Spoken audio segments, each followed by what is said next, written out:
Qu'ai-je encore à demander, Jésus? Fais de moi ce que tu veux pour répondre à l'attente de ce peuple. Que toute la gloire te soit rendue. Nous disons Amen.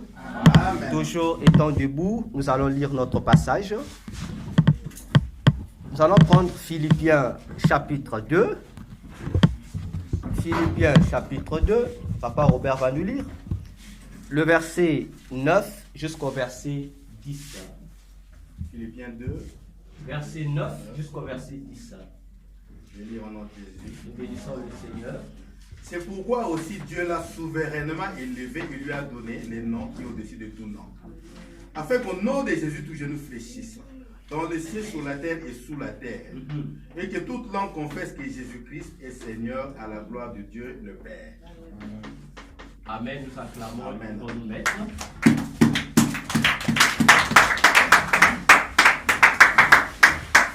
Je salue le peuple de Dieu. Amen. Si je te donne mon dos, comprends-moi, je suis docteur. Amen. Est-ce que nous allons tous bien? Amen. Donc c'est ton... Ah, ma tableau me kumawa. Ma tableau me kumawa. Il faut le tableau. Moi, j'utilise le tableau. Amen. Amen. Amen.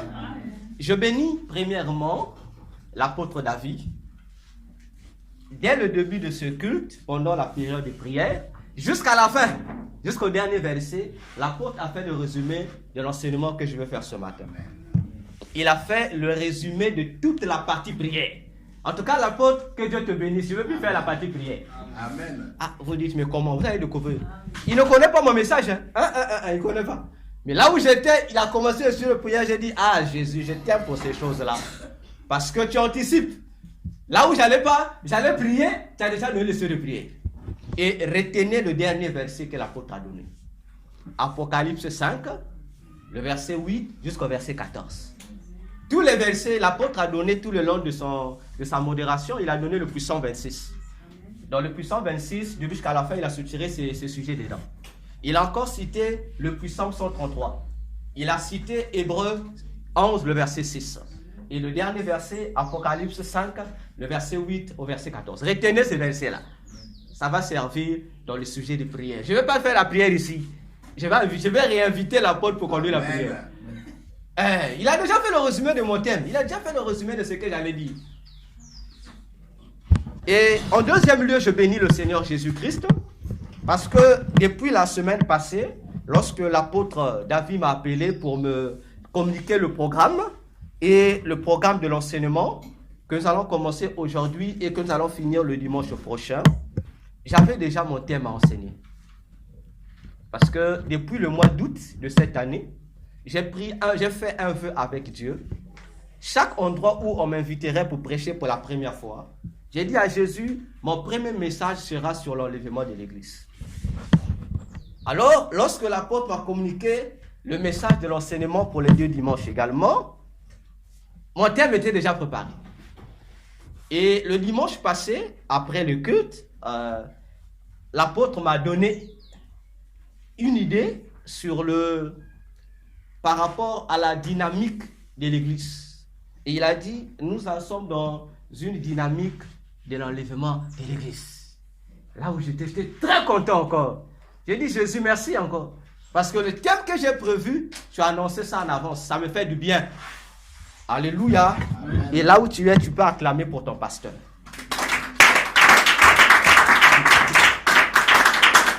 Acclame bien pour l'apôtre. Acclame bien.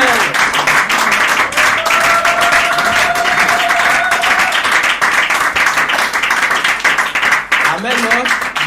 J'ai demandé que vous acclamez pour lui parce que votre pasteur, il a la pensée actuelle du ciel. Au ciel là-bas, je parle du ciel. Là-bas au ciel, il n'y a que maintenant une seule urgence. C'est les préparatifs pour l'enlèvement de l'église. Alors, lorsque l'apôtre m'a fait comprendre qu'ils étaient dans la dynamique d'enlèvement de l'église, j'ai dit, Seigneur, voilà un serviteur qui marche avec ta pensée. Allez demander aux autres pasteurs, quelle est leur dynamique pour les mamans? Vous allez écouter. Il n'y aura même pas... Ce nom-là ne sera pas. On vous parlera d'autre chose. Alléluia. comme je dis désormais, vos ânes adressent à bien. Et vos ânes adressent à bien. On vous donne la nourriture au temps convenable. Parce qu'au ciel, je vous jure, c'est ça. Dieu et ses anges se préparent pour ça. Et si votre pasteur est en communication avec le ciel, vous a révélé le plan du ciel, soyez heureux. Soyez heureux.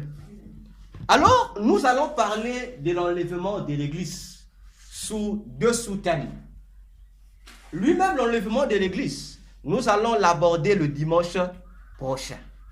Mais aujourd'hui, nous allons voir un élément qui a attrait à l'enlèvement de l'église. Alléluia. Amen. Toi et moi, nous sommes devenus chrétiens. C'est simplement pour ça. Pour réussir ce voyage-là. C'est pour ça que Jésus a quitté le ciel. Il est venu sur la terre. C'est pour nous ramener ici. Amen. Alléluia. Amen. Voilà pourquoi, dans Jean 14, verset 1 à 3, Jésus a dit, je m'en vais au Père pour vous préparer une place. Parce que dans la demeure de mon Père, il y a plusieurs places. Et moi, lorsque je viendrai te prendre, c'est pour que là où moi Jésus, je suis, que toi aussi tu sois. Voilà la plus grande des promesses de l'Église, c'est celle-là. Parce que si tu rates l'enlèvement, je te jure, tu as 1000 chances d'aller en enfer. Il y aura des gens, après l'enlèvement de l'Église, qui vont résister à l'Antichrist, c'est vrai. Mais ils seront peu, très peu. Très peu, je vous assure. Parce que si on prend une échelle de 100 personnes qui vont qui vont rater l'enlèvement de l'église, sur les 100 personnes, il y aura à peine 20 personnes qui pourront être sauvées. Les 80 autres, ils vont accepter l'Antichrist. Alléluia. Amen. Alors, le sous-thème que nous allons partager ce matin, nous allons parler les quatre dernières stratégies de Satan contre l'enlèvement de l'Église. Les 4 dernières stratégies de Satan contre l'enlèvement de l'Église. Contre l'enlèvement de l'Église.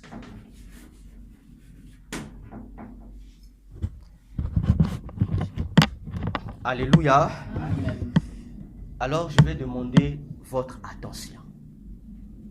Nous allons parler des 4 dernières stratégies de Satan contre l'enlèvement de l'Église. Satan et toutes ces organisations mystiques occultes savent que l'enlèvement de l'Église aura lieu bientôt. Ils sont conscients que Jésus revient bientôt prendre son Église. Alors, étant donné que leur objectif, c'est de combattre l'Église, de sorte que les chrétiens ne soient pas capables de participer à l'enlèvement de l'Église. Alors, Satan a élaboré 4 stratégies seulement, avec lesquelles lui et ses agents travaillent pour t'empêcher, toi et moi, pour ne pas réussir ce voyage avec Jésus. Il n'y en a que 4. Tu te poseras la question, comment ai-je su qu'il n'y en a que 4? Nous sommes en septembre 2022. Pendant que je préparais mon mariage, c'était un après-midi, j'étais à la maison.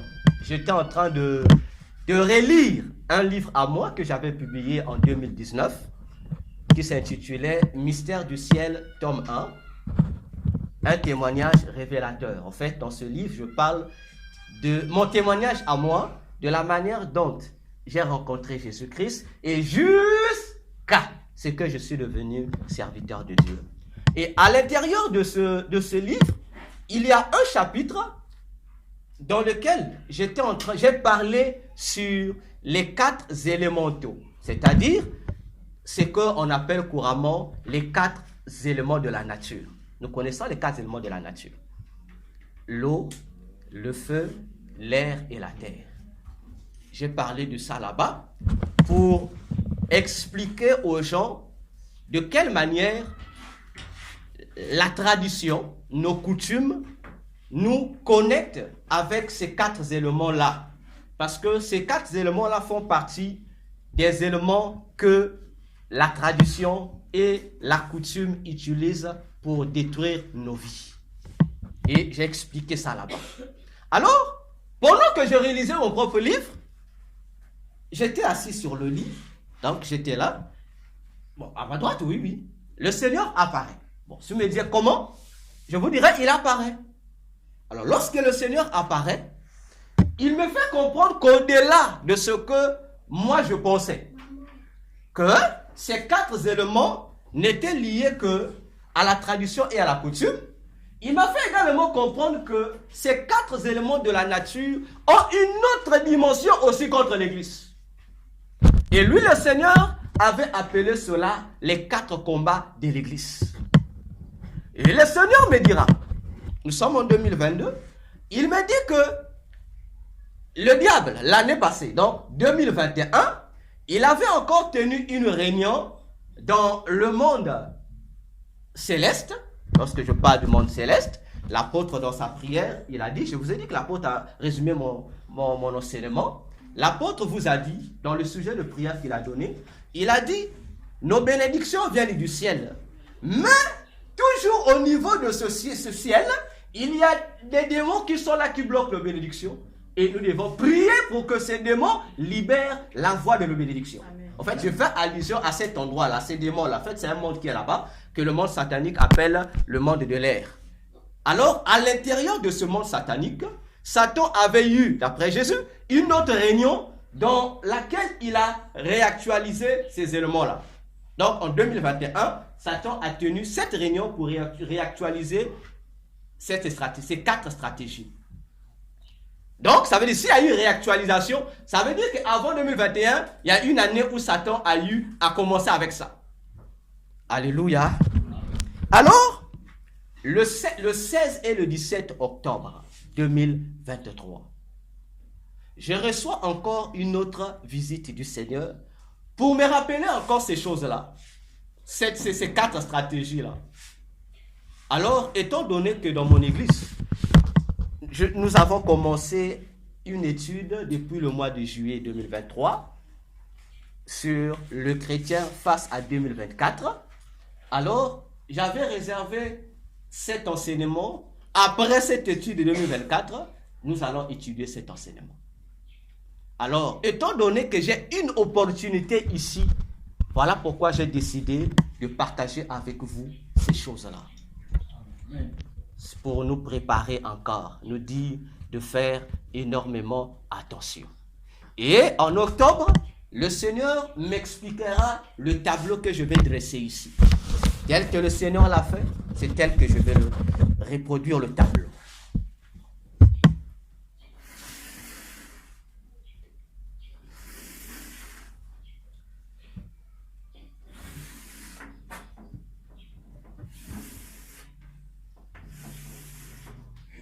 Bien.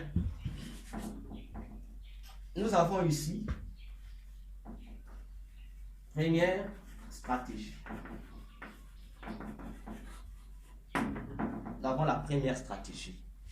Et la première stratégie, le Seigneur l'a nommée la terre.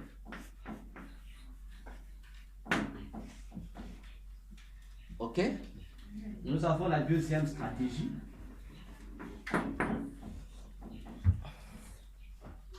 Deuxième stratégie, ce sont les eaux. Troisième stratégie, nous avons l'air. Et quatrième stratégie, nous avons le feu. Amen. Alors, le verset que nous venons de lire de Philippiens 2, versets 9 à 10, c'est un verset que nous connaissons très bien. Alléluia. Nous connaissons ce verset très bien. Mais la chose auquel la plupart des chrétiens ne prêtent pas attention, c'est quoi? Philippiens dit que tous les genoux fléchissent où? On dit dans les cieux. Amen. Hein? On dit dans les cieux. Donc si on dit tous les genoux doivent fléchir, donc ça veut dire qu'il y a des têtus qui ne veulent pas fléchir les genoux. Amen. Alors à cause de ce nom, ils doivent fléchir. Le ciel ne concerne pas le ciel, c'est-à-dire le ciel de Dieu, ça ne concerne pas les anges là-bas. Parce que déjà les anges n'ont pas besoin qu'on leur ordonne de fléchir devant Jésus. C'est automatique. Donc lorsque Philippiens fait mention des cieux, il fait allusion à ce monde satanique qu'on appelle le monde de l'air. Ensuite, on dit sur la terre. On fait allusion à ce monde satanique de la terre. Ensuite, on dit sous la terre. On fait allusion à ce monde satanique qu'on appelle le monde du feu. Alors, il reste ce monde-là. Or, ce monde-là, des eaux, c'est une partie de ce monde-là. Et ce monde souterrain, c'est une partie de ça. Le monde des eaux est une partie du monde souterrain. Est-ce que ça va? Je pose mes fondements pour que vous puissiez comprendre. Et je disais, lorsqu'on parle des 4 éléments de la nature que nous avons mentionnés, la terre, l'eau, l'air, le feu. Si nous remarquons bien dans la tradition, ou chez les féticheurs, ce sont des esprits. C'est un monde qu'on appelle les entités de la nature. Et ces entités de la nature-là, ce sont des entités. Les entités, c'est-à-dire ce que nous, dans la Bible, on appelle par des esprits impurs, par des démons. C'est une catégorie d'esprits que Satan utilise pour réaliser ses missions. Alors que moi, je croyais seulement que leur mission se limitait seulement au sein de la tradition, or, ces différents mondes de Satan ont également reçu des mandats pour combattre l'Église de Jésus, dans le but de combattre la montée de l'Église pour l'enlèvement. Et Jésus maintenant va m'expliquer ce que je vais vous expliquer, ces 4 stratégies. Donc, toutes les stratégies du monde que Satan utilise pour combattre l'Église dépendent de ces 4 éléments-là. Il ne dépendent que 2. Donc, c'est soutiré dans ces 4 éléments-là pour combattre l'Église, tout court. Alléluia. Amen. Je n'ai pas besoin de crier. Si je crie, je vais devenir un évangéliste. Alors, Jésus dit, la terre, Jésus utilise ce mot-là. Il dit, c'est la sorcellerie. La terre. Et il donne un passage. Genèse 3. Le verset 13 au verset 15, on prend le verset 19. Nous n'allons pas lire. Vous connaissez le verset. Nous sommes ici, plutôt le verset 13, lorsque l'homme va pécher avec sa femme. Il y a une déclaration que Dieu va faire. Papa Robert, vous pouvez lire, je pense, le verset. Bon, essayez de tout lire. Je vais lire Genèse 3, 13, 15, 19.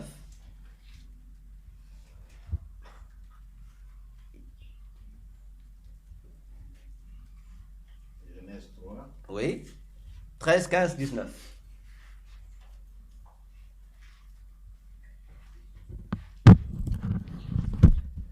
Je lis au nom de Jésus. Nous bénissons le Seigneur. Dieu dit à la femme, pourquoi as-tu fait cela? La femme répondit, le serpent m'a séduit et j'en ai mangé. L'Éternel dit au serpent, pourquoi tu as fait cela? Tu seras maudit entre tout le bétail, entre tous les animaux des champs. Tu marcheras sur ton ventre et tu mangeras de la poussière tous les jours de ta vie. Exact. Verset 15. Je mettrai inimitié entre toi et la femme, entre ta postérité et sa postérité. Verset 19. 19. Oui. C'est à la sueur de ton visage c'est à la sueur de ton visage que tu mangeras du pain, jusqu'à ce que tu retournes dans la terre d'où tu as été prise, car tu es poussière et tu retourneras dans la poussière. Amen. Amen. Acclamons la parole du Seigneur.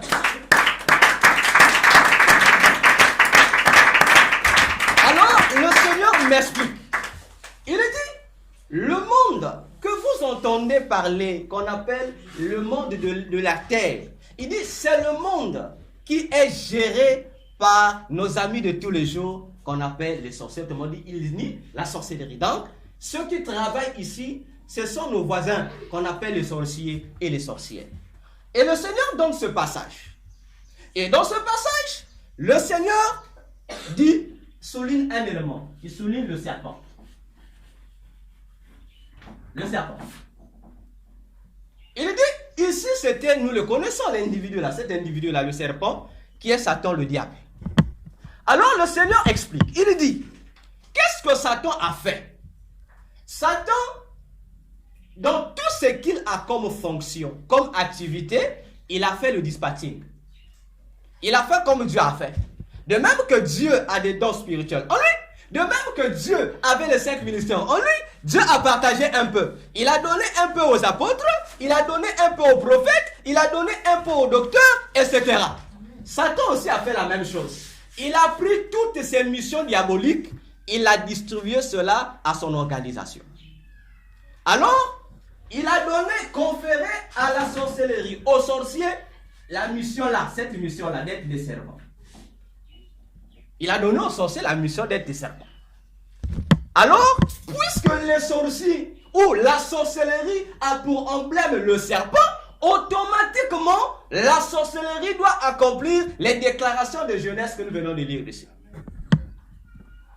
Ok?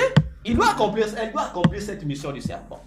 Alors, dans Genèse, Dieu dit, le serpent est maudit parmi tous les animaux des champs. Il est maudit. Dieu dit encore, la nourriture du serpent sera la poussière de la terre. Dieu ajoute encore un troisième élément, il dit à l'homme, plutôt au serpent, au serpent toujours. Il dit qu'il y aura une guerre entre la postérité du serpent et la postérité de la femme. N'est-ce pas? Mais je m'attendais qu'on dise la postérité de l'homme. Hein? On n'a pas parlé de la postérité de l'homme. Hein? Ouvrons nos yeux spirituels, s'il vous plaît. Lisons bien la Bible. On dit il y a la guerre entre la postérité du serpent et la postérité de la femme. Mais Dieu devait dire, il devait avoir une inimitié entre la postérité des hommes. On devait comprendre qu'on parlait des enfants qui devaient naître entre Adam et Ève. Mais on ne sait pas, on dit Adam, ça ne te regarde pas. Ça ne concerne que les enfants de Ève et le serpent. Alors, Dieu va dire à l'homme, au verset 19, il dit, tu es poussière, tu retourneras à la poussière. Et Dieu dit, la nourriture du serpent, c'est la poussière. Je sais ici que nous avons des gens qui ont été à l'école et qui sont à l'école, qui ont plus de diplômes que nous. Parce que la plupart des prédicateurs ont dit que nous ne sommes pas intelligents. Dites-moi, vous connaissez un serpent qui mange la poussière? Bon, il y a même les villageois ici. Hein. Ça, il n'y a que les villageois qui connaissent ces choses du serpent. Hein. Et ceux qui sont nés au village, vous connaissez ces secrets du serpent. Est-ce que vous connaissez un serpent qui se nourrit de la poussière? Réfléchissez. Allez demander à vos professeurs d'école de biologie. Il faut leur demander. Professeur, est-ce que le serpent se nourrit de la poussière? Ah non. Le serpent ne se nourrit pas de la poussière. Mais comment Dieu dit qu'un serpent va se nourrir de la poussière? Ah, soit Dieu a menti. N'est-ce pas? Puisque Dieu dit, Dieu est clair, c'est écrit. Dieu dit, Dieu s'adresse au serpent en question. Amen. Papa Robert, toi te nourris de la poussière. Amen. Mais lorsque nous regardons dans le monde, le serpent ne se nourrit pas de poussière. Oh Dieu! Mais de quelle poussière Dieu nous parlait? Attention. C'est le verset 19 où Dieu lui-même explique que la poussière, il fait allusion à l'être humain. Amen. C'est ce que le serpent aime manger. Alléluia. Le serpent aime la chair. Alors le Seigneur Jésus dit, ce serpent-là, Satan a donné à un démon cette effigie-là pour que ce démon puisse gérer ce domaine-là. Satan appelle ça un domaine. De la même manière que nous aussi, dans le monde professionnel, nous parlons des domaines, chez Satan, il appelle des domaines. Pour lui, ce sont des domaines, c'est-à-dire des départements qui doivent être gérés par un démon à qui il a confié cette mission-là. Et ce démon, vous le connaissez. Ce démon a un nom. Il a un nom. Mais je ne vais pas écrire tous ces noms. Son nom connu dans le monde des ténèbres, son nom principal, c'est ça. On l'appelle Hécate. On l'appelle Hécate. Vous connaissez ces démons. C'est le démon le mieux combattu par les églises tous les jours, ces démons. Elle s'appelle Hécate. Et ce démon-là, C'est à lui qu'on a donné la responsabilité de gérer la puissance de Satan que nous appelons la sorcellerie. La magie, ce n'est pas la sorcellerie. L'occultisme, ce n'est pas la sorcellerie. Je vais l'expliquer tout à l'heure. Alors, ces démons écartés, parmi d'autres de ce nom, vous avez déjà sûrement entendu parler. Bon, c'est plus Papa Robert était là-bas, il va nous aider. Papa Robert, là-bas, de l'autre côté où tu étais là, on est dessus. Hein? Je sais pas, il y a un endroit où on appelle Massina, non? Oui, Massina. C'est le nom de cet individu-là. C'est son nom. C'est son nom. Donc, c'est lui qui avait baptisé ce nom-là. Il sait qu'est-ce qu'il avait fait. Donc, c'était son droit-là pour donner ce nom-là. Alléluia. J'arrive, hein? Vous allez pleurer ici. Ce démon s'appelle encore Lilith. Mais, si vous connaissez, les femmes peuvent connaître. Ça, c'est la spécialité des femmes. Les femmes ont souvent des produits de beauté. On fait seulement comme ça. Hein? Parfois, on crie comme ça. On fait comme ça. Vous retrouverez ça dans les produits de beauté des femmes et dans les produits des bébés. Ce nom-là. Vous connaissez ça, non? Eh, maman. Eh, on va commencer à me regarder. Vous connaissez pas ça? Eh, vous appelez, vous achetez même un nom. On ajoute comme ça. Oh, bébé. Hein? C'est cet individu-là. C'est toujours elle. C'est l'inutilité de son nom. J'arrive. C'est pas fini. Et on appelle encore un autre nom. Toujours vous allez retrouver ce nom-là. C'est le même nom. Hein? Hein? Le nom Liliane. Vous ne retrouvez pas ça? Ça aussi, vous ne retrouvez pas ça? Ah, ok. C'est pourquoi, lorsqu'on vous demande, priez sans cesse, vous vous levez contre les pasteurs. Oh, vous abusez. Oh, ben aussi, c'est trop. Bon, imaginons-nous, la plupart de nos produits de beauté, surtout pour les enfants, contiennent ce nom-là. Hein? Ça contient ce nom-là. Bon, on te dit, il faut prier pour les enfants. Tu dis, non, le pasteur me dérange. Alléluia. Voilà déjà à partir d'où cet esprit-là nous combat dans nos maisons. Là, avec ça, c'est moi. On achète avec notre propre argent, on amène à la maison. On dit, il y a que ça, moi, le bâtir bien. Mais mauvais. Mais derrière, tu ne connais pas l'influence qui se trouve là. C'est lui qui a donné le nom là. Tu crois qu'il était bête, hein? Alléluia. C'est lui qui t'a donné le nom que tu portes là. Tu penses qu'il amène là quand même, faut me rappeler combien, hein? Il y a toujours une intention derrière. Donc, vous les mamans, lorsque tu achètes ton truc au marché, ne te précipite pas d'abord à appliquer sur toi ou sur l'enfant. Fais passer ça au scanner de la prière. Prie, détruis les influences qui se trouvent dedans. Ça va aider ton enfant. Sinon, tu vas amener ce moi, depuis mon boutayandi, avant bien. Ou de toute façon, tu vas aller commencer à accuser la grand-mère. Mais alors que ce n'est pas la grand-mère, c'est toi-même qui es allé inviter le combat chez toi à domicile. Alléluia. Je monte encore. En tout cas, je n'ai pas peur de ces esprits-là. Ce sont des petits. Jésus les avait déjà vaincus. Il y a une... Je vais dire la vérité. Hein? En tout cas, l'apôtre me connaît. Moi, je ne cache pas pour moi. Il y a une musicienne chrétienne qui a aussi glorifié cet esprit-là. Et dans plusieurs de ses chansons, elle a glorifié cet esprit-là. Il y a une musicienne, elle était même déjà morte. Elle a chanté une chanson dans laquelle elle a glorifié un Dieu qui s'appelait... Bon, on dirait que c'était Jésus, hein, il paraît. Mais ce n'était pas Jésus. Elle a l'appelé bouc émissaire. Je pense que Maman Nora connaît la chanson là. Maman Nora, tu vois la chanson? Bouc émissaire. Bouc émissaire. Lorsque cette sœur chante a parlé de bouc émissaire, elle ne parlait pas de Jésus.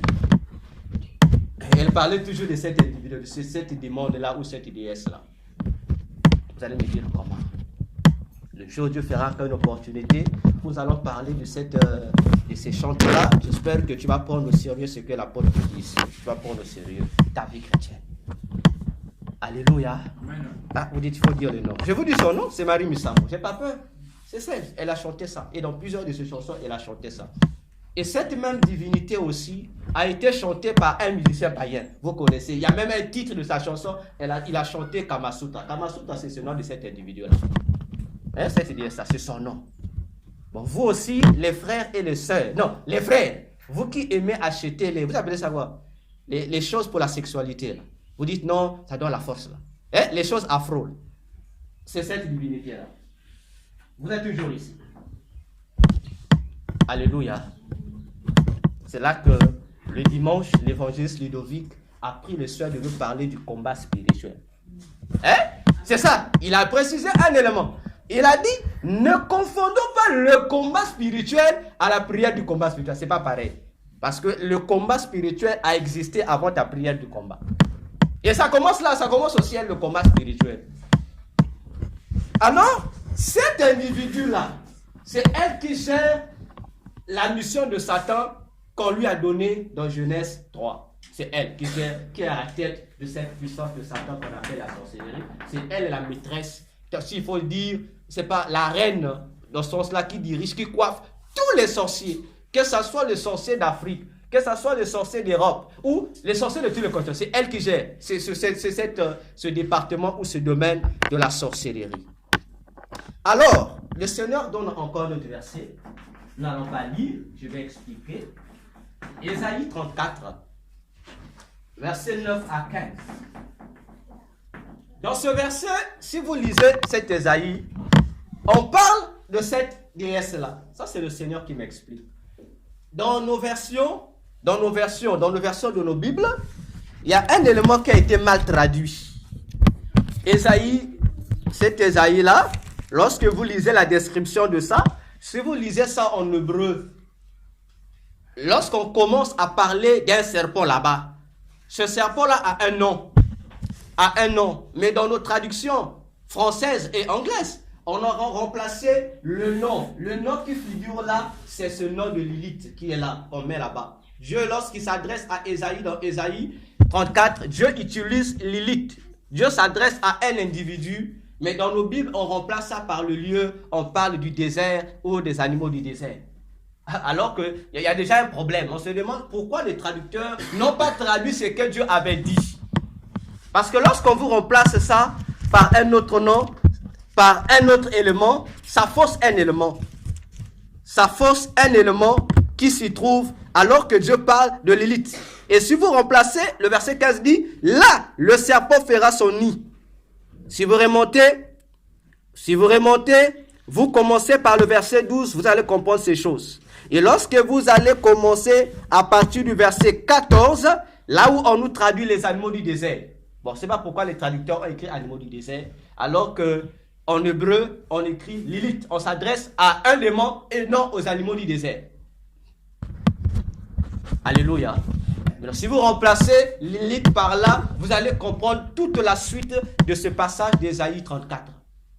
Vous allez comprendre. On dit le serpent, on parle du même serpent. On dit c'est là que le serpent, voilà, le verset 14 même, si vous descendez les animaux du désert, ils rencontreront les chiens sauvages. Si vous remplacez les animaux du désert par Lilith, vous aurez la phrase, Lilith, il rencontrera les chiens sauvages.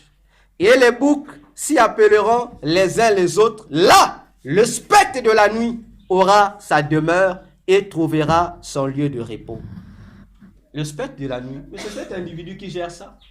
Lorsqu'on parle des spectres de la nuit, c'est ce que nous utilisons, nous appelons souvent les fantômes. En bon français, on les appelle les spectres de la nuit. C'est toujours elle qui gère encore cette dimension-là. Parce que les fantômes, ce sont les esprits des morts, n'est-ce pas? Et elle gère, je vous ai dit, vous connaissez ça, elle est mieux combattue dans les églises tous les jours. Donc, elle gère aussi, non seulement la sorcellerie, mais elle gère aussi le domaine des morts. Et c'est celle-là que vous appelez l'esprit des morts, c'est elle. Et c'est elle qui gère le monde, ce monde-là, le monde des morts. Tout ce qui est monde des morts, monde du cimetière, séjour des morts, c'est ce démon-là qui gère ça. Voilà pourquoi je veux dire, c'est le démon le mieux combattu tous les jours de l'église. N'est-ce pas? C'est pas vrai? On les chasse tous les jours de l'église. L'esprit de mort, c'est elle qui gère les morts. Et les esprits de mort, c'est elle qui est la patronne. C'est pourquoi, en Inde, on l'appelle par Kali. Vous connaissez, dans vos films, les Shiri, je ne sais pas, les séries indiennes là. Là-bas, elle est vénérée. Hein. Si vous voyez une divinité là-bas, qui parfois elle a 4 bras ou plusieurs bras, elle est noire. C'est elle là. C'est sa représentation. C'est telle qu'elle est. Telle que vous la voyez, c'est telle qu'elle est. Elle est noire. Elle est noire. Noire comme nous les Africains. Bon, c'est pas que les Africains sont des sorciers. Non. Elle a la peau noire. Elle est noire. Et c'est une belle femme. Alléluia. C'est elle. Donc, la première stratégie, c'est avec elle. C'est elle qui gère. Le premier combat de l'église commence ici sur la terre, avec la sorcellerie. Alors, qu'est-ce qui se passe avec la sorcellerie? On nous a appris que la mission des sorciers, c'était lier les vies des gens, bloquer les bénédictions des gens, bloquer les mariages des gens, bloquer, n'est-ce pas? C'est pas ce qu'on nous dit. C'est ça, non? Ça, c'est un divertissement. Pour les sorciers, c'est bloquer des vies des gens, c'est un divertissement. C'est un jeu, non? Lorsque le sorcier n'a rien à faire, c'est là où le sorcier se vague dans cette émission-là. Or, la véritable mission des sorciers, c'est quoi? Ça va t'énerver et tu vas prendre au sérieux ta relation avec Jésus. Maintenant. La véritable mission des sorciers qu'ils ont reçue de leur faux Dieu, le diable, c'est quoi? La Bible dit une chose. La Bible nous parle du péché adamique. N'est-ce pas? On dit que c'est ce qui fait de nous des pécheurs. Parce que lorsque nous naissons avec la nature d'Adam. Et c'est la nature d'Adam qui nous tue. Alors, qu'est-ce qui se passe sur le plan spirituel? Déjà, je t'apprends. Lorsque un enfant naît, il n'est pas encore pécheur. Tout enfant qui naît n'est pas encore pécheur. Il n'est pas encore pécheur. Peu importe le péché que l'enfant là va commettre. Les péchés de cet enfant ne sont pas comptés devant Dieu. C'est pas compté. C'est pas compté. Parce que pour que le péché adamique prenne vie en toi, il y a un principe. Et le principe, c'est le principe que nous disons tous les jours. On dit, il faut atteindre l'âge de la raison. Il faut savoir distinguer le bien et le mal. C'est le principe. Et ce principe est connu tant du côté de Satan que du côté de Dieu. Voilà pourquoi vous allez remarquer. Au ciel, tout comme dans le monde de Satan, tous les magiciens et les féticheurs le savent. Or, la spiritualité commence à compter les péchés d'une personne lorsque la personne atteint l'âge de 12 ans. Donc, lorsque ton enfant a atteint 12 ans, ici, ça veut dire le fonctionnement du péché adamique prend vie. Parce que l'enfant meurt maintenant en Adam. C'est là où l'enfant devient pécheur. Mais avant ça, l'enfant n'est pas pécheur. Avant ça, l'enfant est dans l'homme. Si tu n'as pas de péché, ça veut dire que l'enfant est encore sain. Et c'est à partir de cet âge-là que Dieu et Satan commencent à compter les péchés des gens. Alléluia. Amen. C'est pourquoi vous allez remarquer dans la Bible, on parle d'un histoire de Jésus, on disparaît, on commence à parler encore de Jésus seulement à l'âge de 12 ans. Et on disparaît encore, on vient parler de Jésus à l'âge de 30 ans. Mais pourquoi la Bible a voulu seulement utiliser lorsque Jésus avait 12 ans? Ce sont des messages prophétiques pour nous interpeller ici. À 12 ans, ton enfant est devenu pécheur aux yeux de Dieu. Alors que la société nous dit, c'est lorsque un enfant atteint 18 ans que l'enfant devient majeur. Mais dans la spiritualité, c'est à 12 ans ton enfant devient majeur. Il devient majeur. Voilà la différence qu'il y a entre le monde physique et le monde spirituel. Voilà pourquoi il est important d'amener l'enfant à l'école. Il est important que lorsque ton enfant naît, Dieu avait tout prévu dans la Bible. Dieu dit, lorsque votre enfant va naître, 8 jours après, allez présenter l'enfant à l'église. Vous pensez que Dieu a fait ça pour rien? Dieu savait parce qu'il y a des choses que eux là font qui vont vous énerver. Voilà pourquoi l'église, nous, on dit, l'enfant naît. Vous dites, il faut 3 mois. Ah frère, 3 mois. Qui a donné l'ordre de 3 mois? Il faut demander à vos parents. L'ordre que l'enfant doit sortir après 3 mois, ça vient d'où? Les mamans, vous connaissez d'où ça vient? Ah, mais comment les mamans exécutent, hein? Il faut 3 mois. Moi, il faut 3 mois. Ah, demandez à même la médecine ne connaît pas ça. Mais pourquoi 3 mois? La loi là vient ici. C'est une loi qui vient du monde là. Ça vient de ce monde-là. Mais si vous demandez les raisons, on ne va pas vous donner des raisons. On dit moi, ni façon il y a que Vanda. Toute loi qu'on va te dire, ni façon il y a que Vanda. Frère, il faut refuser ça. C'est les lois qui viennent de Satan, ça ne fait pas de Dieu. Toutes les lois de Dieu sont expliquées. Alors, lorsque tu emmènes l'enfant là-bas, le présenter à Dieu, dès sa naissance, ça va empêcher un élément ici. Parmi les missions des sorciers, c'est quoi? Lorsque ton enfant va naître, qu'est-ce que les sorciers vont faire? Pas les sorciers d'ailleurs, les propres sorciers de ta famille. Qu'est-ce qu'ils vont faire? Leur mission, c'est de faire quoi? C'est de lier la vie de ton enfant qui vient de naître au principe du péché adamique. Donc c'est eux qui jouent le rôle, s'il faut les appeler les agents d'électricité, qui doivent mettre le câble entre le péché d'Adam et l'enfant qui naît, qui n'a rien à voir avec Adam. Donc ce sont les sorciers qui gèrent, si on peut appeler ça la maternité de Satan. Parce que lorsque tu meurs à Adam, ça veut dire que tu viens naître chez Satan. Voilà pourquoi la Bible parle de la nouvelle naissance. Pour être enfant de Dieu, il faut une nouvelle naissance. Amen. Toi, tu penses que la nouvelle naissance, là, on dit par rapport à tes paroles. Non! C'est parce que spirituellement, lorsque ton enfant naît, les sorciers de ta famille doivent exécuter la loi, la mission qu'ils ont reçue de leur maître. Ton enfant va naître, toi tu n'as pas de yeux de voir. Déjà dès le jour où tu es à l'hôpital, peu importe l'endroit où tu te tiens, même si c'est dans la voiture, et ils sont là. Ils sont là, ils sont des sages-femmes, ils s'assistent. Toi tu ne le vois pas, toi tu te contentes avec des cris. Oh, il y a que ma douleur. Dès que ton enfant naît, comme toi tu ne pries pas aussi. Comme là-bas, j'ai fait un constat. Lorsque les femmes vont à l'hôpital, ils négligent Dieu. Oh, Kubuta, ils sont là, on parle plus de Jésus. Oh, ma douleur, frère, soeur, tes douleurs ne sont pas plus importantes que Jésus. Maintenant.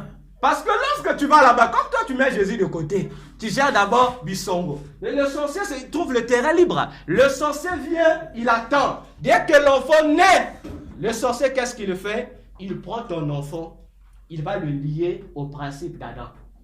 Il anticipe même, il met. Alors, ton enfant qui est sain va grandir, va grandir, va grandir. Et automatiquement, ce principe-là, au lieu que ton enfant puisse attendre son âge où son péché adamique doit naturellement se déclencher, avant même 12 ans, ton enfant déjà est mort. Il est mort avant 12 ans. Spirituellement, l'enfant est mort. Et on prend l'enfant, on le consacre à Satan. Et il naît de nouveau chez Satan. Donc spirituellement, ton enfant est né de nouveau pour Satan. Et il a pour père Satan. Voilà pourquoi la Bible dit, tous ceux qui pêchent sont du diable. C'est automatique, frère. Maintenant, comment un enfant qui n'a pas de péché va partir à Satan? Parce que les sorciers vont créer des manigances pour lier ça là-bas. Pour que l'enfant soit péché en avance. Alléluia. Voilà pourquoi il est important, lorsque ton enfant naît, comme tu avais négligé Jésus, rattrape-toi. Pendant que les sorciers sont en activité pour relier le câble, amène l'enfant à l'homme de Dieu. Ou invite l'homme de Dieu chez toi à la maison, compris déjà pour l'enfant. Afin d'empêcher que la marginalisation ne soit activée avant. Deuxième mission de sorcier qui va vous énerver. Je refais ce que le Seigneur a fait. Hein? Il met ici la haine et la sexualité. Cette mission ici concerne l'Église. Les missions là, ça, c'est la base que les sorciers doivent accomplir dans l'Église. Ils vont faire quoi? Pour empêcher que les chrétiens participent à l'enlèvement de l'Église, les sorciers doivent développer ça, la haine et la sexualité au sein de l'Église parmi les chrétiens. C'est la première mission que ce monde de la sorcellerie doit exécuter dans les églises. Alléluia. Amen. C'est pourquoi lorsque vous voyez dans une église où il y a beaucoup de haine, frère, ne ça sert à rien que tu passes le temps dans les jeûnes. Ça ne sert à rien que tu souffres pour toi. Ça ne souffre pas, tu n'as qu'un choix. Amen. Soit tu quittes, bon, si tu dis non, moi je vais prier, je vais défendre l'église, il n'y a pas de souci. Ça veut dire, lorsque tu vas aller prier, il faut combattre cet esprit-là. Comprends que dans cette église, il y a les sorciers dedans. Et ils doivent susciter la haine, pourquoi? C'est pour aligner les chrétiens à un critère qui va les enlever de cette liste-là de l'enlèvement de l'église. Parce qu'ils savent, et ils utilisent notre Bible à l'envers. Ils savent que le Dieu de la Bible est amour. Et la chose que Jésus a dit aux disciples, il dit, aimez-vous comme moi je vous ai aimé, c'est le signe qui va montrer aux païens que vous êtes mes disciples. Maintenant, eux, ils doivent créer ça. Maintenant, s'il y a la haine entre les chrétiens, ça veut dire que nous sommes des disciples de Jésus. Mais si tu n'es plus disciple de Jésus, tu deviens disciple de faux Jésus. Alléluia. Voilà pourquoi une église où Koutonga Mekuma vit, mon frère, ne souffre pas on a boudé dans ma coin. Viens voir le pasteur. Dit, apôtre, hein, en tout cas, mettez là, mais supportez. L'église avec nous. En tout cas, vous songez Mekuma à vie. Il faut déjà prendre le soin de briser ça. Parce que les gens là, les gens vivent. Derrière il y a une mission qui s'accomplit, les sorciers. Et après l'église, mais comme il y a charnel. Elle est aussi normal. Ici, faites attention avec la sorcellerie. La sorcellerie, ce n'est pas seulement le fait comme tu fais là. Oh, ma bénédiction. Frère, maintenant imagine-toi, pendant que toi tu pries pour ta bénédiction physique. Maintenant déjà ici, ton enfant déjà est bloqué. Et il est bloqué spirituellement. Bon, maintenant toi, on te concentre sur, tu pries. Je dois délier mon mariage. Frère, le mariage est physique. Délie d'abord tes réalités spirituelles avant de délier les réalités physiques. Amen. Le sorcier peut faire semblant. Il te libère physiquement, mais spirituellement, il bloque. Parce que la Bible dit dans Ephésiens 3, nos véritables bénédictions ont été données toutes sortes. Jésus avait déjà donné sur le plan spirituel. Bon, maintenant, toi, tu te bats pour les bénédictions physiques. Alors, les bénédictions spirituelles, on a bloqué. Alors, le sorcier aussi pour te divertir. Lorsqu'il dit sorcier, je te coupe, je te lie. Ah, il te fait semblant. Il libère le mariage, tu es marié. Pas grave, il dit, t'as bien. Spirituellement, il t'a bloqué. Il te donne le mariage, mais spirituellement, il empêche que ton mariage puisse appartenir à Jésus. Il a empêché parce que lui sait que ta véritable vie se trouve dans la spiritualité, non dans le physique. Alléluia. Voilà pourquoi vous allez remarquer, aujourd'hui, les chrétiens se préoccupent plus des choses physiques que des choses spirituelles. Amen. Un chrétien peut jeûner 40 jours, 40 nuits pour avoir un mariage. Mais la dit, c'est moi un chrétien, comme on l'a dit ici par le frère Patrick. On a des cas ici, amenez des cas. Dis-moi, on a des cas ici, on va prier, on va jeûner pendant 40 jours, 40 nuits. Waouh. Apporte-moi, c'est la question. Tous les gens vont commencer à créer des histoires. Amen. Alors que la spiritualité, c'est le vrai sujet pour lequel on doit se sacrifier pour ça. Amen. Alléluia. Amen. Alors, après la haine, on va entraîner ici. Ici, c'est pourquoi vous écoutez aujourd'hui. Pasteur, l'ancien Robert va empoisonner l'apôtre David. Alors que c'est même l'église, il empoisonne l'apôtre David. Bon, c'est pas la question. Mais tu empoisonnes l'autre pourquoi? Amen. Parce qu'il veut prendre la place de l'autre. Ah! Dans l'église aussi, mais comment maman vient comment place maman tout? Alors que c'est Jésus qui établit. Maintenant, les gens maintenant veulent refuser la gérance de Jésus. Donc les gens veulent gérer Jésus dans sa propre société. Donc, tu empoisonnes ton frère. Tu empoisonnes ta soeur. Oh non, parce que avec ton a succès. Frère, sache-le que tu es possédé par la sorcellerie. Amen. Tu es envoûté. Non, si tu te fâches, tu es envoûté. Tu es envoûté. Et tu es envoûté dans la maison de Dieu. Chose dangereuse. Alors que tout à l'heure, lorsque l'apôtre disait, nous sommes les enfants, nous sommes des flammes de feu. Amen. Bon, comment dans là où il y a la flamme de feu, mais il y a un serpent. L'apôtre a dit une phrase qui m'a attiré. Il dit, en tant que flamme de feu, on doit demander que nos feux s'activent afin que le serpent n'ait pas la capacité d'entrer. Maintenant, papa Robert, nous sommes tous ici flammes de feu. Maintenant, il y a un serpent qui est au milieu de nous. Ça veut dire qu'on doit se réviser. Bon, il faut mettre pas faire ça sur la juif. Mettre pas sur Mylène. Mettre quoi dans la deux. Parce que c'est dangereux. Un serpent ne peut pas résister là où il y a un grand feu. Mais là, ici, soit on mélange nos feux ici. Mais comment un serpent peut résister ici? Ah frère, non, ça veut dire que faut te réviser. On doit, donc, il faut que maintenant, quand tu es jeune, même, tu dans décembre 2024, on doit rentrer jeune pour des âmes. C'est impossible. Mais c'est pourquoi il y a une autre tactique que les sorciers vont utiliser. On va chasser, on va dire sorcier dans l'église. On va prier le feu, le sorcier qui. Qu'est-ce que le sorcier qui est dans l'église va faire? Il va regarder. Parmi nous, quel est le frère qui a un pied dedans et un pied dehors? Il va encore regarder. Par l'église, quelle est la sœur qui n'est pas trop sérieuse? Or, ils savent. Ils prennent le principe de la Bible. Et ce que je dis, c'est le code qui leur a été donné. Alors, les sorciers vont faire quoi? Pendant que Robert, monte, le sorcier qui n'est pas Robert Bikmoun. Pendant qu'il entre, vous êtes en train de le torturer. Lui, il scanne les états d'âme. Il dit à la porte d'Avivé. Alors, qu'est-ce qu'eux vont faire? Ils vont appliquer le principe de la Bible. La Bible dit, Jésus est la source de vie. Amen. Jean 7, le verset 36 à 37. Jésus a dit, celui qui croit en moi, les fleuves d'eau vive couleront dans son sang. Et la Bible dit, les fleuves d'eau là, il s'agissait du Saint-Esprit. Donc, celui qui a le Saint-Esprit, ça veut dire que c'est quelqu'un qui est rempli d'eau.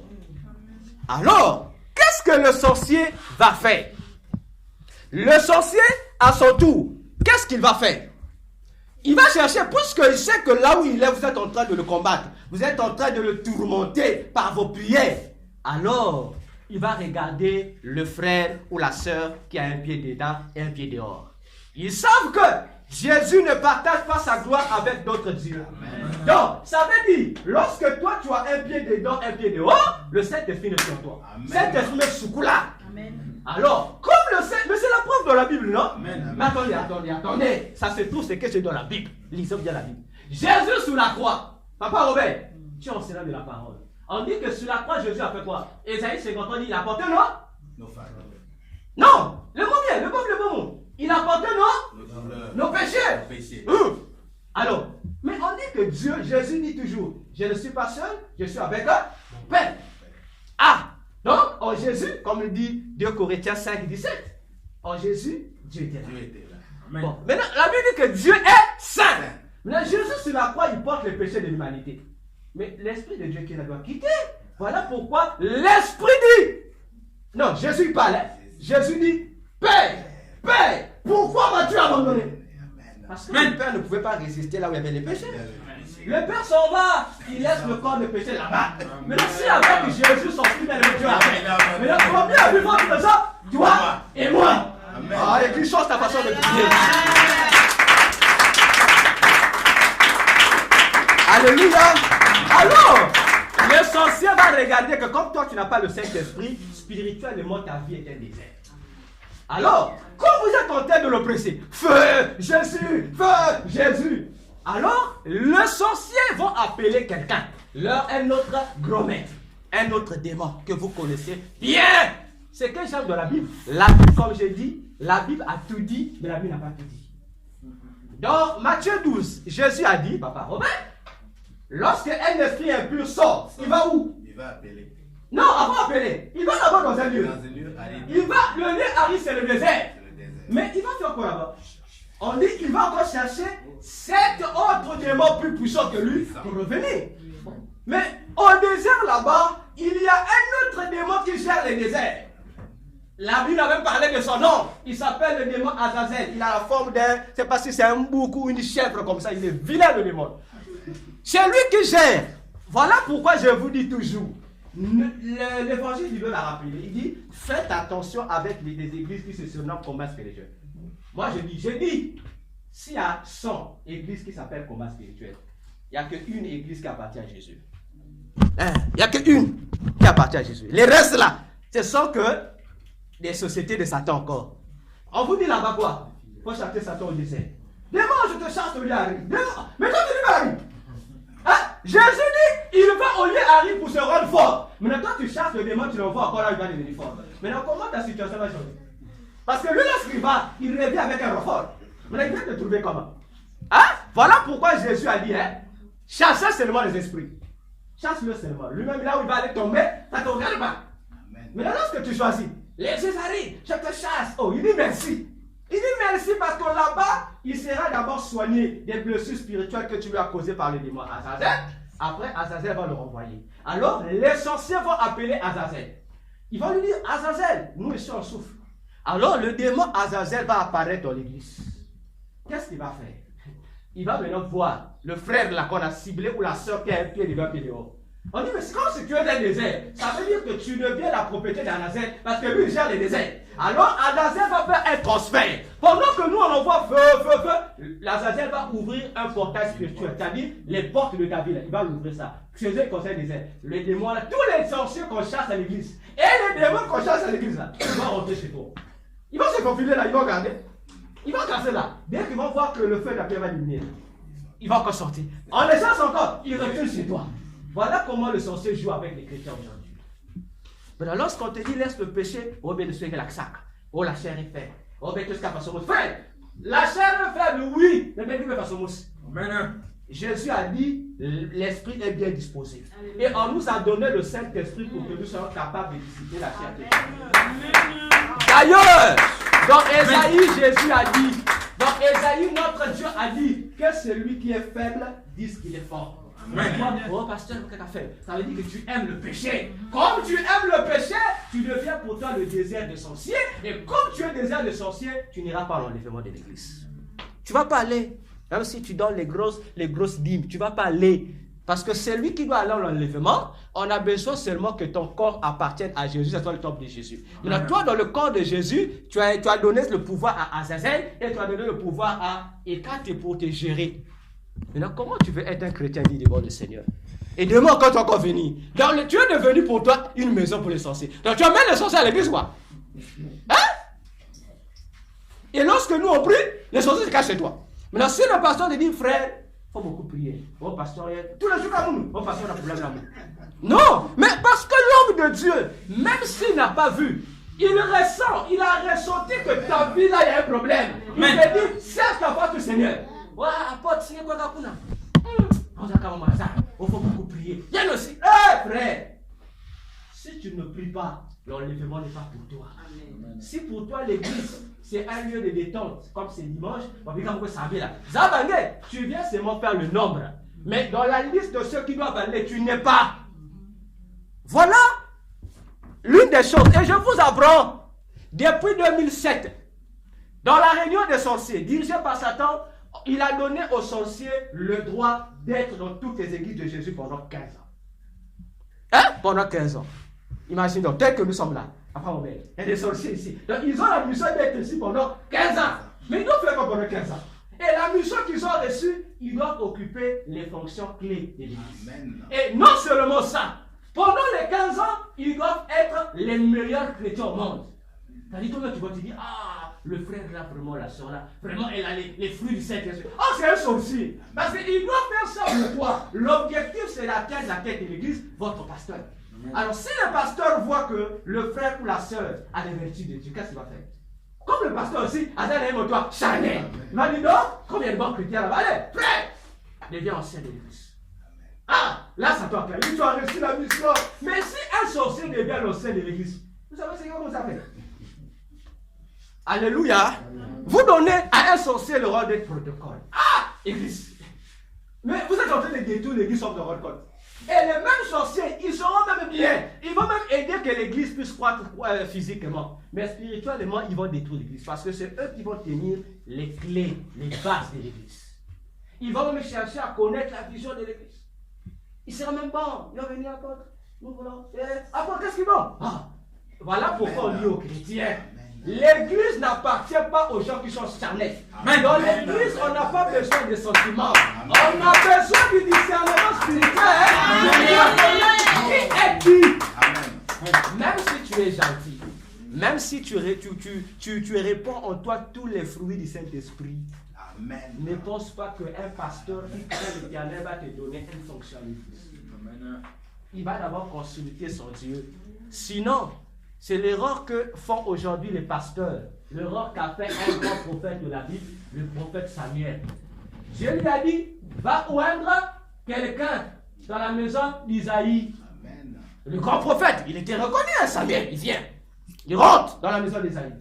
Il voit. Il dit, ah, viens. Oh, ma biche.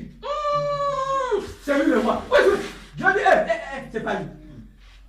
Amen. Maintenant, je vais toujours poser la question à l'église. Si Dieu n'avait pas intervenu, Samuel allait oindre quelqu'un que Dieu n'avait pas choisi.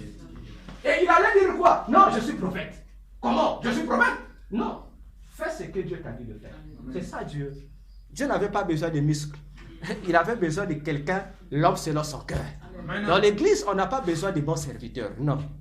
On n'a pas besoin aussi de fidèles serviteurs. Non. On a besoin de serviteurs. Pas aussi ceux qui craignent le pasteur. Ah non. Amen. Tu peux même être poli devant le pasteur.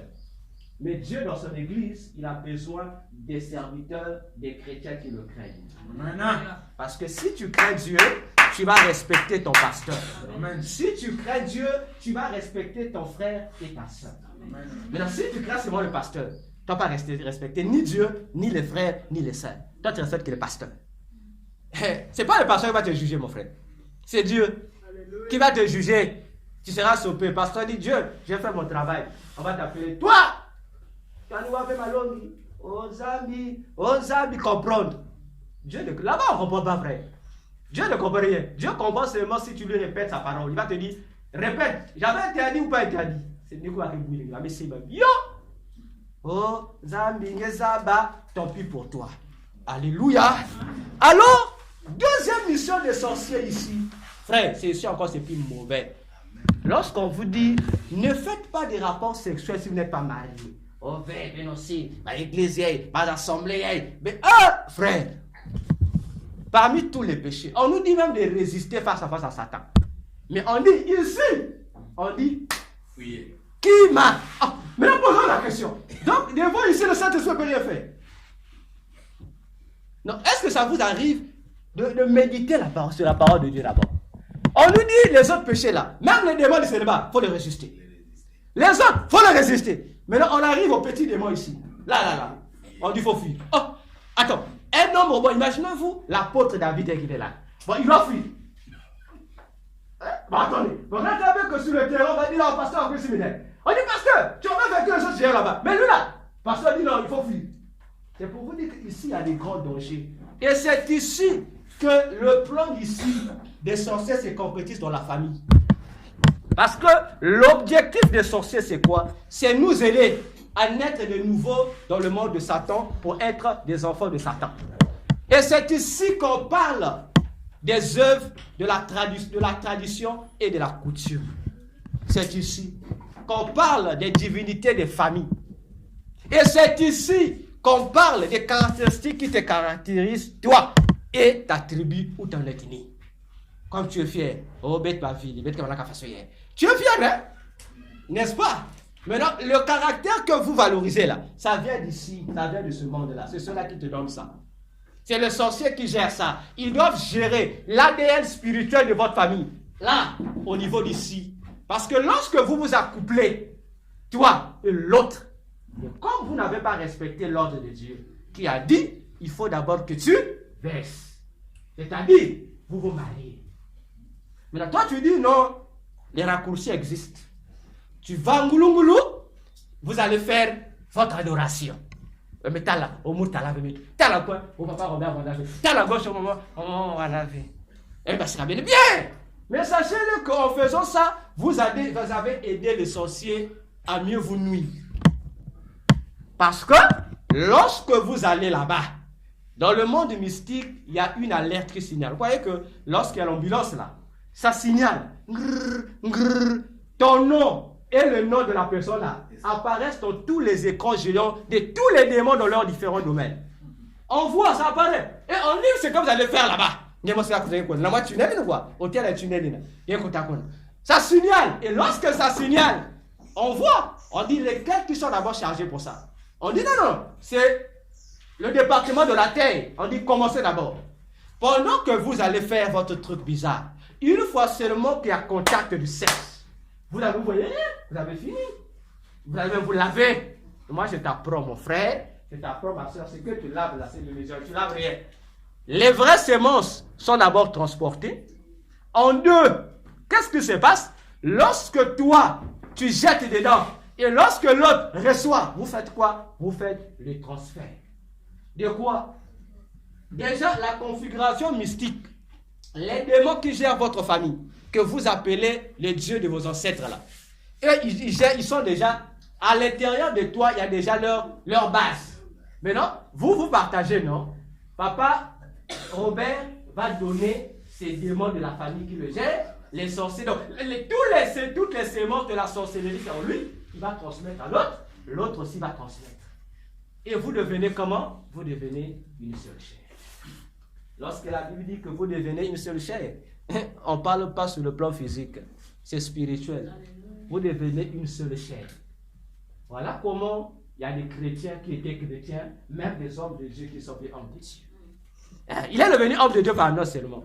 Lorsque vous regardez sa vie, Dieu n'est plus là. Amen. Parce que vous êtes, toi tu es allé vers ce qui n'est pas ta femme. Elle aussi, comme elle est païenne, déjà je vous le dis, je le répète toujours, les gens se fâchent. J'ai dit, tout païen est un danger pour un chrétien. Tout païen est un danger pour un chrétien. Qu'il soit ta femme, ton enfant, qui pour toi. Le fait qu'il est païen, c'est un danger pour toi. Il est un danger pour toi parce que lui, il est agent du diable. Qu'il le veuille ou pas, mais qu'il soit sorcier ou pas, il appartient déjà à ça. Donc, il a à de côté, c'est un danger. C'est un danger. Parce que si on ne te trouve pas, on va passer par l'autre côté. Facilement. Alléluia. Alors, les démons qui vont entrer en toi, la mission c'est quoi? Ils vont voir, dire, Papa Robert, il était chrétien. Mais peut-être Zoyani. Ils vont faire quoi? Ils vont t'aider à ne pas te repentir. Combien même le Saint-Esprit, pendant que eux sont en train de réunir les outils pour connecter, pour faire de quoi? Pour t'amener à être reconnecté dans les anciens péchés pour que tu redeviennes enfant de Satan. Eux, dans leur tour, tout le Saint-Esprit t'aide. Il te convainc, Papa Robert, réponds-toi. Toi, de ton cœur, tu dis, invité ma mère. Non, pour rester partir. Tu vas aussi à la maison. Le Saint-Esprit insiste. Parfois, même là, dans le songe, Dieu te parle. Il me dit, goût, mais moi qui passe. Chérie, est-ce que tu as dit encore? Mais c'est péché. Là, je vous dis, les chrétiens disent clairement, on ne peut pas pardonner. Donc, ça devient un jeu. Mon frère, si tu réalisais que pendant que tu t'accouples là, déjà, il y a les esprits là t'attendent là. Si on t'ouvre les yeux, tu seras le plus sérieux des chrétiens dans le monde. Alléluia. Et chaque fois que tu vas, ça veut dire que tu aides les esprits là à te reconnecter avec Dieu, avec le diable. Et les démons de la famille. Pourtant, tu es né de nouveau. C'est pourquoi dans Jean 1, le verset 13, il y a quelque chose qu'on souligne. C'est lui qui reçoit la sémence de Dieu, la parole. On dit, on lui donne le pouvoir de devenir enfant de Dieu. On dit, lequel n'est pas né, la première fois, on dit, non du sang.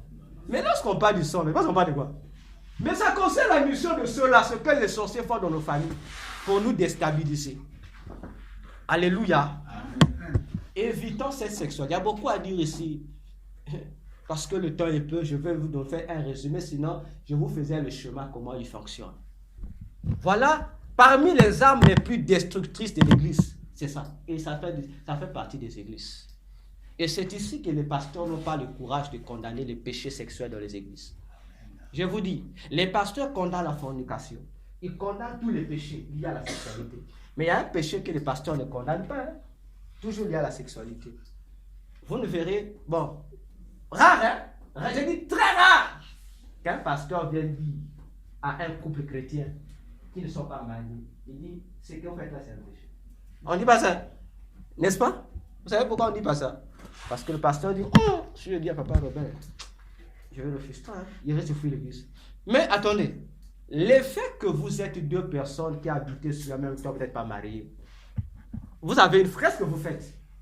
Lorsque vous revenez à l'église, vous sanctifiez, non? Mais là, lorsque tu sors de l'église, tu repars encore dans le même péché.